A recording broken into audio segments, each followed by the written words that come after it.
Question number 4 के बाद बेटे अब आए क्वेश्चन नंबर 6 पे। क्वेश्चन नंबर 6 का हमने सेकंड और फोर्थ पार्ट अटैम्प्ट करना है।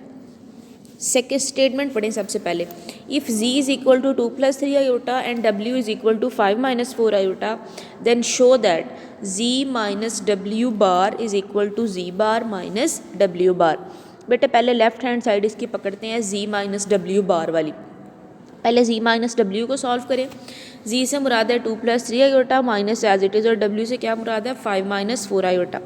माइनस माइनस प्लस और प्लस माइनस माइनस, तो ये आपके पास अब आप जो है ना इसमें से 2 और 5 को सॉल्व करें। 2 प्लस माइनस माइनस तो -3 और 3 आयोटा और 4 आयोटा आपस में सॉल्व होंगे, तो 3 + 4 से 7 आयोटा बन जाएगा। अब इसका कॉन्जुगेट ले लें, z माइनस डब्ल्यू और होल पे बार, तो ये -3 तो एज इट इज़ रहेगा, लेकिन जो प्लस का 7 है वो माइनस का 7 आयोटा बन जाएगा। यहाँ तक हमारी लेफ्ट हैंड साइड सॉल्व हो गई। अब हम करेंगे right hand side. Right hand side है z बार माइनस डब्ल्यू बार। बेटा z क्या गिवन था 2+3 आयोटा, तो z बार क्या होगा 2 - 3 आयोटा। ये वाला माइनस एज इट इज़ जो गिवन है वो अब अंदर, और w क्या गिवन था 5-4 आयोटा, तो कॉन्जुगेट क्या बनेगा 5 + 4 आयोटा। ब्रैकेट ओपन करें, ये वाला माइनस जो है ये अंदर सॉल्व होगा, माइनस का 5 बनेगा और माइनस का ही 4 आयोटा, तो 2 - 5 से -3 और प्लस माइनस माइनस 3 + 4 करेंगे तो 7। आयोटा वाली टर्म्स को आप आयोटा में ऐड करेंगे और जो रियल नंबर्स वाली टर्म्स हैं उनको आप रियल पार्ट में ऐड करेंगे, तो -3 + 7 आयोटा इसकी सिंप्लीफाइड फॉर्म में। आप ज़रा चेक करें आपके पास कि क्या आपकी लेफ़्ट हैंड साइड जो है वो राइट हैंड साइड के इक्वल है। यहाँ पे प्लस लिखा हुआ है, यहाँ पे माइनस आना है, बड़ी रकम के साथ आपका माइनस का साइन है ना -4 आयोटा, तो बेटा -3 - 7 आयोटा आएगा। ठीक है जी, तो आपका लेफ़्ट हैंड साइड जो है वो राइट हैंड साइड के इक्वल है। इट मीन्स के z माइनस डब्ल्यू bar is equal to z bar minus डब्ल्यू बार। अब बेटे इसका हम करेंगे फोर्थ पार्ट। फोर्थ पार्ट जो है उसको देखें, उसमें आपके पास गिवन है z/w bar is equal to z bar और w बार। पहले तो हम z/w, चूँकि इसके ऊपर ब्रैकेट है तो इसको सॉल्व करेंगे। z as it is 2+3 iota और w है 5 - 4 आयोटा। मैंने पिछले क्वेश्चन में भी बताया कि जब भी कॉम्प्लेक्स नंबर्स को सिंप्लीफाई करना हो, डिनोमिनेटर के अंदर आपके पास कॉम्प्लेक्स नंबर हो तो कॉन्जुगेट से मल्टीप्लाई करते हैं और डिवाइड करते हैं। 5 - 4 आयोटा का कॉन्जुगेट क्या बनेगा 5 + 4 आयोटा, उससे मल्टीप्लाई भी करते हैं डिवाइड भी करें, ये आपके पास आ जाएगा जी 2 × 5 + 4 आयोटा और 3 आयोटा × 5 + 4 आयोटा। सिंप्लीफाई करें, नीचे फार्मूला बनाएं a² - b² का। अच्छा जी, उसके बाद अब जो आपका 10 और 12 है ये आपस में सॉल्व होंगे और 23 आएगा 8 आयोटा और 15 आयोटा को आपस में सॉल्व करने के बाद, और देन आप 25 + 16 करेंगे तो 41 आ जाएगा।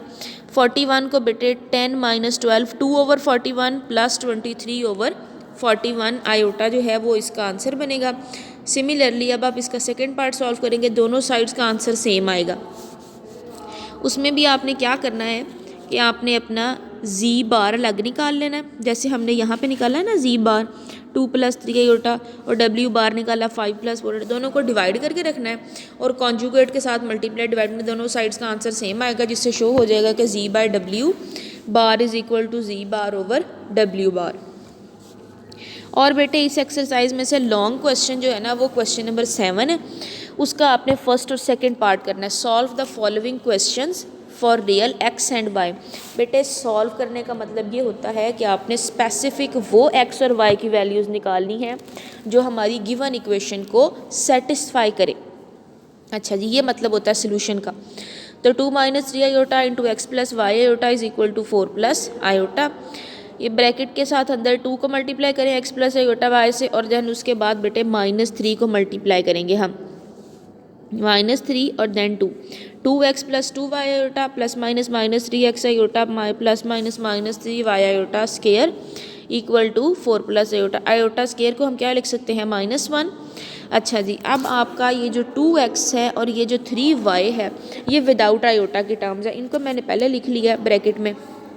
और 2y आयोटा और 3y आयोटा, इन दोनों के अंदर आपके पास आयोटा, इन दोनों में से आयोटा कॉमन आ जाएगा, पीछे बचेगा 2y minus 3x is equal to 4 plus iota. देखें इस साइड वाली टर्म्स को हमने एज इट इज़ रखा है, उनमें अभी कोई चेंज प्रेजेंट नहीं की गई, सिर्फ यहाँ पे चूँकि ब्रैकेट्स थी तो मैंने इनको ओपन करके इनको सिंप्लीफाई किया। उसके बाद अब काम जो करना है वो ये है कि अब इसके बाद बेटा इस स्टेप से कंपैरिजन स्टार्ट करना है। क्या किया है, अब हमने कंपैरिजन स्टार्ट किया है इस स्टेप से। अच्छा जी, ये अब मैंने ज़रा इस पोर्शन में भी आपको कॉम्प्लेक्स नंबर नज़र नहीं आ रहा, मतलब आयोटा दिखाई नहीं दे रहा, और इस वाले 4 के पार्ट में भी आपको सॉरी कॉम्प्लेक्स पार्ट नज़र नहीं आ रहा। इसका मतलब जब दो रियल कॉम्प्लेक्स नंबर्स बराबर होते हैं तो दोनों के रियल पार्ट्स आपस में सेम होते हैं, इसलिए मैंने लिखा 2 + 3 आयोटा इज इक्वल टू 4, और ये इक्वेशन नंबर 1 है।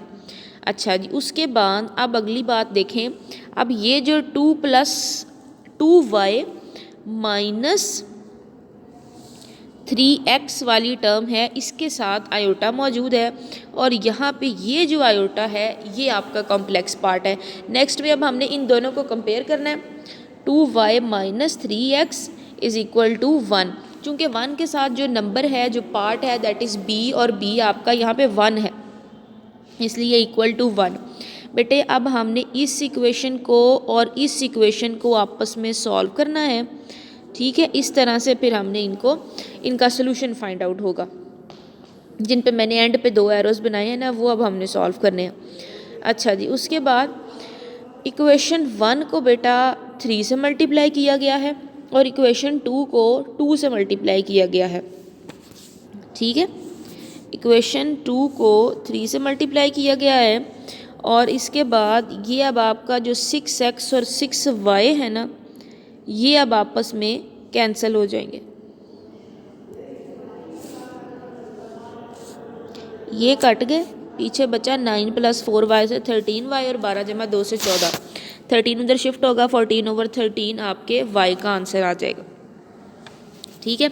अब इस y की वैल्यू को आप चाहो इक्वेशन 1 में पुट कर दो, आप चाहे इक्वेशन 2 में पुट कर दो, तो आपसे वहाँ पे जो x की वैल्यूज़ हैं वो मिल जाएंगी। हमने यहाँ पे इक्वेशन 1 में पुट किया है, 2x + 3y की जगह पुट करेंगे 14/13, दोनों साइड्स को 13 से मल्टीप्लाई कर लें, सिंप्लीफाई करने के लिए ये एक वे आउट है। मल्टीप्लाई 13 बोथ साइड्स, यहाँ आप इसका सिंपल एलसीएम ले लेंगे तो भी आपके पास यहाँ से x का आंसर आ जाएगा, दैट इज़ 5/13। 10/26 है तो 2 के डबल पे कट करें, 2 5s are 10 और 2 13s are 26। उसके बाद बेटे आपने इसका सेकेंड पार्ट करना है, पेपर में आता है ये क्वेश्चन 3 दफ़ा हो सके तो इसको करके देखें।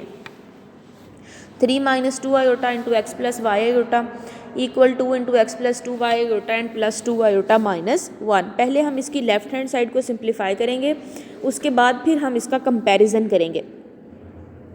3 - 2 आयोटा और x - 2 आयोटा, इस 3 को अगली पूरी ब्रैकेट से ज़रब देनी है पहले, फिर इस -2 आयोटा को पूरी ब्रैकेट से मल्टीप्लाई करना है, हो गया जी। और इधर से ये वाला 2 जो है इसको मल्टीप्लाई करें, 2x - 4y iota +2 iota -1, 3x + 3y iota -2x iota -2y iota का स्क्वायर। अब ये वाली टर्म जो है और ये वाली टर्म जो है, इन दोनों के अंदर आयोटा है तो ये आयोटा कॉमन ले लिया, पीछे 2x - 1 जो है उनको हमने पहले स्टार्ट में साइड पे लिख लिया। 3x + 3y -2x में से आयोटा कॉमन, और 2y इंटू आयोटा की जगह पे हमने पुट कर दिया -1। 3x - 2y आपका माइनस प्लस, चूँकि ये विदाउट आयोटा टर्म्स हैं इनको हम साइड पे कर लेंगे ताकि हमारे पास जो आयोटा वाली टर्म्स हैं उनको सिंप्लीफाई किया जा सके। अब बेटा इस स्टेप के बाद यहाँ से आपका कंपैरिजन स्टार्ट हो रहा है। लेफ़्ट हैंड साइड पे जो आपकी आयोटा फ्री टर्म्स हैं, मतलब जो रियल पार्ट है, उसको कंपेयर करेंगे real part of right hand side के साथ, तो 3x + 2y is equal to 2x - 1, और इधर बेटा जो आपका इमेजिनरी पार्ट है उसको हम कंपेयर करेंगे इस साइड के इमेजिनरी पार्ट से। 3x - 2x is equal to 2 - 4 iota. अच्छा जी, इसको सिंप्लीफिकेशन के लिए आपका 2x इस साइड पे शिफ्ट हो जाएगा, 3x - 2x और 2y इक्वेशन जो सिंप्लीफाई करने के बाद बनेगी वो होगी आपके पास x + 2y, और ये जो लिखा है ये इक्वेशन नंबर 1 को लिखा हुआ है। इसके बाद बेटा 3y minus 2x is equal to 2 minus 4y, ये अब आपके पास बनी है सेकेंड इक्वेशन। इक्वेशन नंबर 1 को 2 से मल्टीप्लाई करेंगे और फिर इसको हम इक्वेशन 2 में ऐड करेंगे। उसकी रीज़न देखें बेटा, इधर x है, वेरिएबल क्या है x का इस वक्त 1, यहाँ पे वेरिएबल क्या है x का 2, दोनों के साइन डिफरेंट हैं, एक प्लस में है एक माइनस में है, इसलिए हम इसको ऐड करें क्योंकि साइन चेंज ना करने पड़े, हमारा डायरेक्ट वेरिएबल कैंसिल हो जाए। कैंसिलेशन के बाद अब आप ज़रा इसको सिंप्लीफाई करें, ये 2x और 2x आपस में कट जाएगा, 4 + 7 से 11y, इस तरफ आपके पास +2 और -2 इज इक्वल टू 0, 11 आके डिवाइड होगा, 0/11 आपको यहाँ से क्या रिगार्ड करेगा 0। इस y की वैल्यू को आप इक्वेशन 1 में पुट कर लें, आप इक्वेशन 2 में पुट कर लें, you will get the value of x, that is x is equal to -1। Students remember, solution का मतलब ये होता है कि आपने ऐसी स्पेसिफिक वैल्यूज़ फाइंड आउट करनी होती हैं जो आपकी गिवन इक्वेशन को सेटिस्फाई करें। यहाँ पे x इज इक्वल टू -1 और y is equal to 0 are दो specific values who satisfy your given equation.